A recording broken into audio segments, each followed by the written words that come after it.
For a lot of the advanced tricks using the Cuphead 2.0, I actually end up holding it by the body instead of the handle. I want to explain why that is.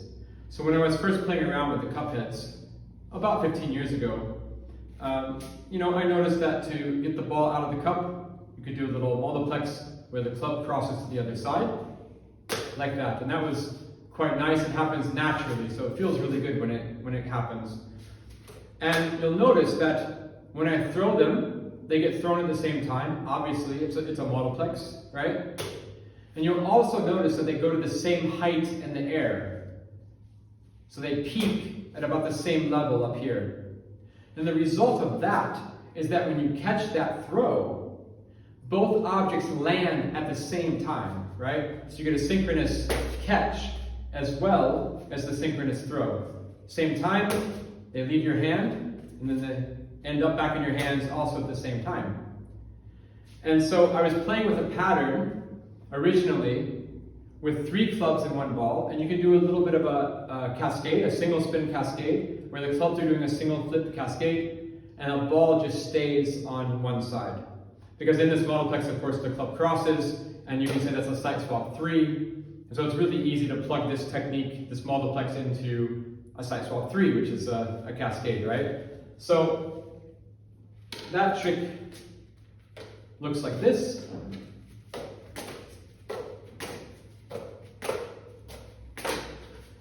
And I thought it was really fun and really nice. And as I was analyzing that pattern and thinking, like, what more could I do with it, I realized, well, theoretically, that ball could be on either side of the cascade, right? Because the cascade is symmetrical. And so I learned it on the other side as well. So the ball staying on, this example was in my left hand, and then I could do it also with the ball in my right hand. And I thought, well, theoretically, I could have 1 ball on each side, right? And then I could do, instead of a 4 object pattern, I could do a 5 object pattern. That'd be really cool. And that was something I have to say that I worked on for 1 year before I figured out how it worked. And I want to tell you why. So like I said, when I hold the club by the handle and I do the multiplex, the objects go to the same height. And when I'm doing that cascade with 3 clubs in 1 ball, I can kind of, well, I don't say fake the timing, but I can adjust the timing in such a way that I can keep that ball there on the side, just going over and over again. But when I would try to do that same pattern with 1 ball on each side, I just didn't have the skills. I didn't have the ability to push through and make each side happen quick enough. And it has something to do with the synchronicity of the catches, that you had to pay attention to both hands at the same time. And when I do this throw now without any other objects, it's pretty easy for me to catch both of them at the same time, not a big deal. But when I was trying to catch the ball into the club on either side synchronously as doing the cascade, I literally couldn't do it for a year. And I was trying to figure out, how can I make this trick happen? I really wanted it to happen. I thought it would be so cool. Of course, back then I was also working with the original Cuphead, and the balls were much more difficult to keep in the cup. It had to be much more accurate. Again, with this new design, it's just, you don't even have to care. The ball just goes in there and it stays there. It's so nice. But I did realize that it was this synchronous timing that was making the trick impossible. And so I had to come up with a way where I wanted to have the objects peak at different heights. Because if they come down at different times, right, then I can pay attention to one at a time. I can first catch the club and then catch the ball. And so it took me about a year of practicing, and not every day, I would work on it every few weeks or whatever, but it took me a year to figure out that instead of holding the handle of the club, you can hold the fat end of the club and turn it upside down. And this kind of grip will allow for that multiplex throw to have an asynchronous ending. So it's a synchronous start, both objects go together at the same time, but when they come down, because they come down different timings, because they go to different heights. So I can do a split where the club goes higher than the ball. And that's what I needed to do in order to do this cascade, because I want the ball to come down first, so I can catch it in the club I just caught. That generated the multiplex throw, and then that club is in the air coming down on the other side to do the exact same event back again. And I have enough time to pay attention to both things. I can first do the catch and the club, and then the cascade throw multiplex off the other side. And yeah, and it just took me forever to figure out, instead of catching or holding the handle, you want to hold the club upside down. And there was something about that where, hey, this is the handle, it's a club. Of course, that's where you hold the club. I mean, we're jugglers. I spent my whole life juggling clubs and holding clubs and learning the correct thing to do. I mean, we even use language as jugglers where we say, oh, I caught the wrong end. We call it the wrong end. It's not the right end. So we even have this negative connotation with our language about, catching here or holding here, that this is not what you're supposed to do. So it took me so long to figure out that this was okay, and not only okay to do, but this was actually really good. And again, maybe reflecting back on this process, it sounds quite trivial and stupid and simple. How could you, who cares what you call it, that it's the wrong end? It's just something we say. It's just a technical term that we have, a casual language between jugglers. Oh, I caught the wrong end, who cares, There's no consequence. But it was embedded so deeply into my brains and my habits that it took me so long to figure out that I could do this. But the cool thing is, once I figured out you could do this, if you've tried to do a different height split from this grip, then it becomes much easier. And I'm not saying the original cascade with one ball on each side with the same height split, I'm not saying that's impossible. I still haven't learned it. Of course, I did also give up after I found out my new grip works much better. Maybe somebody can learn it, this synchronous multiplex. For me, it was just way too difficult. So I kind of gave it up. And for sure, you can maybe also find some sort of new throw or technique where you do hold the club by the handle and you do a multiplex and the club splits higher than the ball. I don't know. I found my successful way of doing that was by holding the club by the wrong end. And I think it's hilarious that it took me a year to figure that out and say, okay, I'm allowed to hold it by the wrong end, and that's going to actually it's going to be the right end instead of the wrong end, if that makes sense. So the new throw I came up with for the multiplex where the club splits higher, I actually first discovered it in flat front for some reason.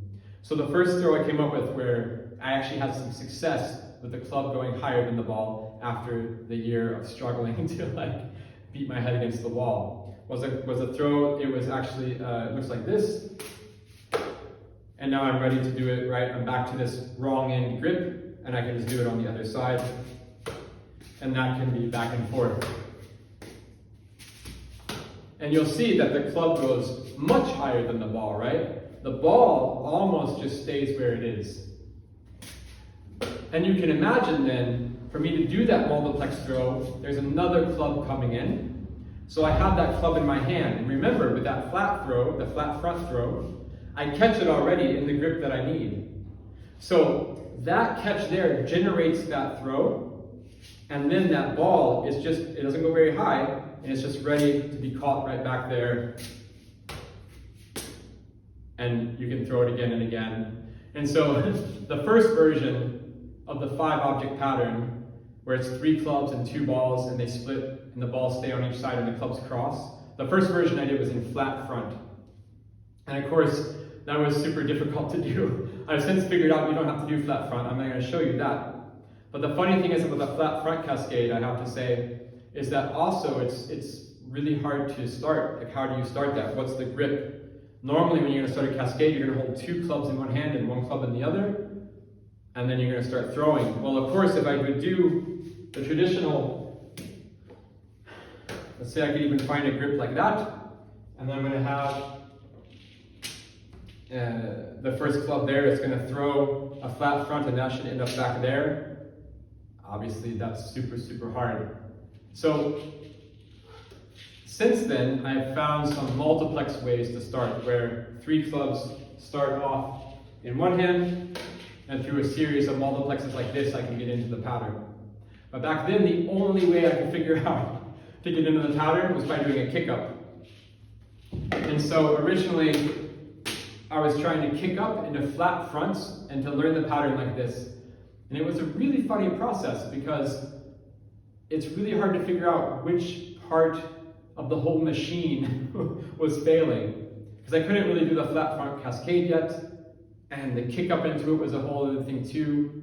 And so it was like I kind of needed to learn the flat front cascade a little bit in order for the kick up to work, and I definitely needed to learn the flat front cascade in order for the new multiplex start from my hands to work without the kick up. So it was a really fun trick. It took me another year after I figured out this new throw to figure out how to do the pattern, how to start, and not only how to start, but to stop once you're doing it, because stopping is a whole other thing. Again, if I stop, this ball will be on this other side, and this club is coming in, and then I should have this ball here in this club, and I should catch this club without dislodging this ball. And that was a whole headache. So I'm not going to do that for now. And I luckily solved all those problems, but it's kind of a fun journey. I mean, it took me 2 years to figure all this out. And it was a really great process to let me understand how the mechanics of these cupheads work with other objects and how multiplexes work in different timings, synchronous, asynchronous, the different height splits.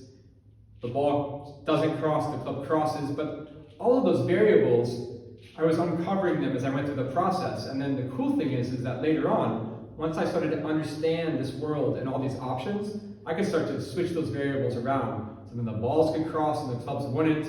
The balls could go higher, the clubs would go lower, and all these different possibilities. Flat front, not flat front. And it just opened up a whole new world of technique with these cupheads, specifically with this upside down grip, we can say, or gripping the wrong end. And of course, then the cool thing is, once you start to understand this work, you can go back to the beginning and you can start to combine the upside down grip with the right side up grip, or whatever word you want to use, the wrong end with the right end, catching the fat end, or holding onto the handle. And then there's a bunch of tricks you can do by combining those techniques. But for now, I just want to try to show you a little bit of that first pattern, the 3 clubs, the 2 balls, not flat front, because later on I discovered that instead of using flat front, you could just do a normal flip. And I had no idea why I started with flat front. It's much more difficult. And now the normal flip, I can just do a single flip from the hand upside down to the other hand, right? Much easier. Hilariously, I didn't start with a single flip, because I thought at first that timing is too fast. It doesn't allow me enough time to do the whole cascade. And so actually, when I changed from flat front, I first started with a double flip. And I learned the cascade in double flips. And I have to say, the double flip cascade, from holding the wrong end, not flat front, but just normal, double flips with the 2 extra balls, that's probably the easiest version of this multiplex trick that I found. The single spin version is much faster than the double flip version, but it's not too bad once you get to practice it. So I like to try to show you that.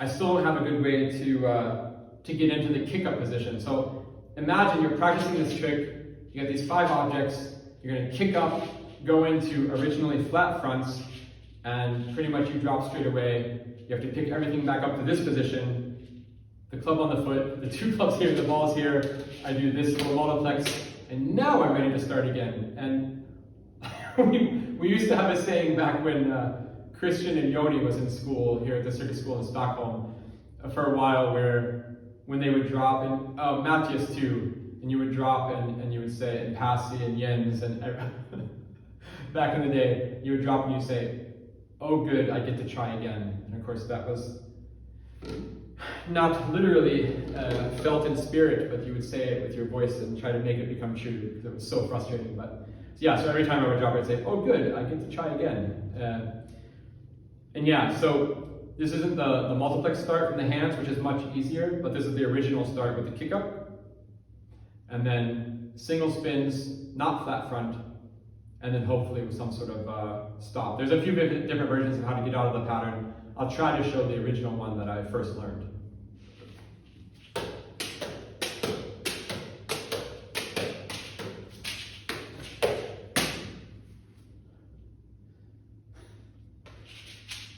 And it's just that easy.